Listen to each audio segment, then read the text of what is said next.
Everybody, guess what? We are live this morning. We have a special guest. Gary and Bill's here with us. They're from the Boxtops. And guess what? They're going to be at the Franklin Theater on February 20th. I just learned something I didn't know. Gary lives in Franklin, so this is like a hometown show for him.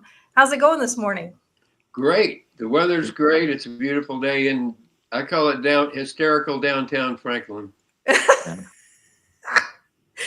Yeah. Your band was like one of the defining sounds of the 60s. And they're still influencing today. How does that feel to know that your music is still making an impact today?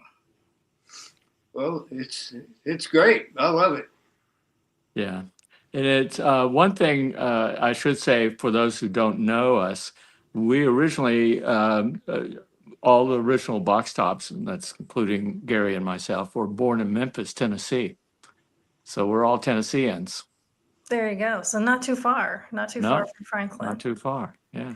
You have one song, The Letter, which is probably one of your most popular songs. And it feels like it's had multiple lives over the 6 decades that it came out in the 60s. How does that feel to know that it's still going on decades But later? it's amazing.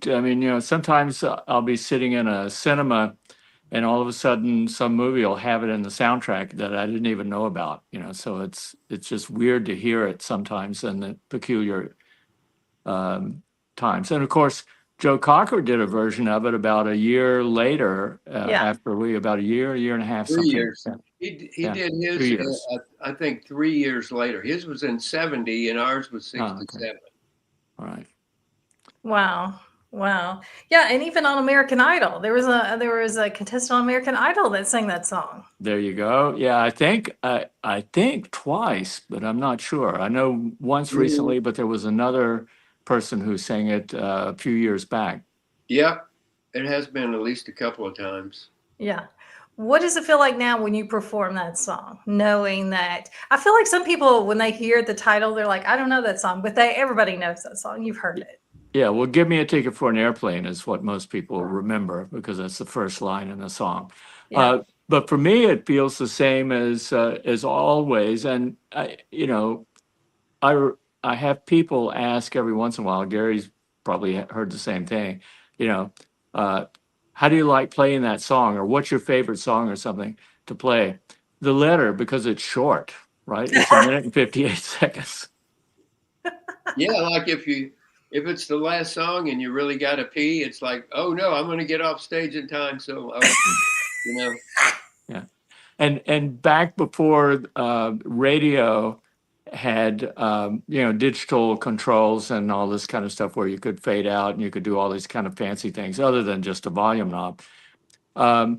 They used to have to fill space because they didn't have everything computerized. So they would have some extra seconds, a minute, 2 minutes at the end of a hour segment. So the letter would get played during the segment, and then it would get played at the end of the segment to fill the space before the last commercial before the next hour. So we got double play out of it because it was so Oh. short. So you were used as a filler song, but you kept getting played more, right? Exactly, yeah. So we got twice as much airplay probably than we probably should have. But yeah, it was a trick. Tell me about you guys I mentioned were like one of the most influential bands in kind of the 60s. And how do you see your audience still connecting with you? We've talked about the letter, but like we mentioned, I feel like people are still talking about you as a band.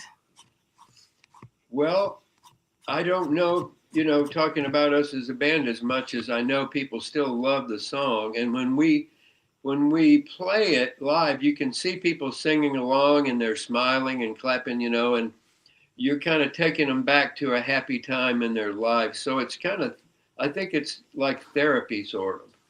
yeah, and I'll say we had 7 top 40 hits. "Cry Like a Baby" was our third single. It went to number 2 nationally and stayed there for a few weeks.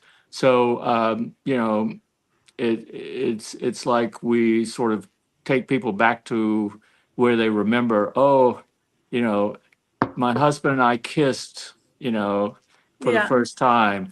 Someone in Vietnam, you know, wanted to come back home, and we're playing the letter and thinking of that and stuff.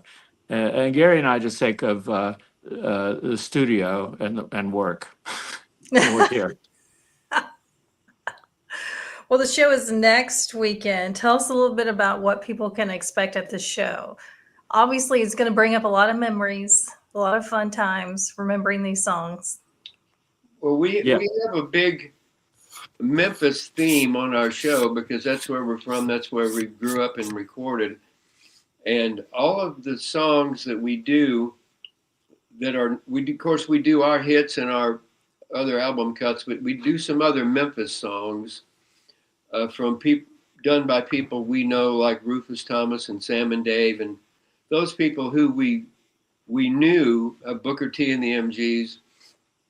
So it's got a Memphis theme, and we have a slideshow that goes along with it. And Bill and Mike, our keyboard player, worked on it, and it's really, really interesting. People love it. So there's a lot of visual content as well as the music. And that's to remind people of what we used to look like, you know, so they can look at Gary and me and see us when we were younger. Yeah. And they laugh when I say that, and I tell them, well, don't laugh, because if I saw your high school picture, I probably wouldn't recognize you right now. So, Yeah, that's true.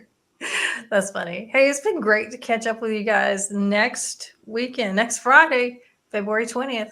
Catch you guys Yes. at the Franklin Theater. I heard Yeah. there's just a few tickets left, so you guys better hurry up and get them. Hey, thanks again for joining us. thank Thanks, you. Alex.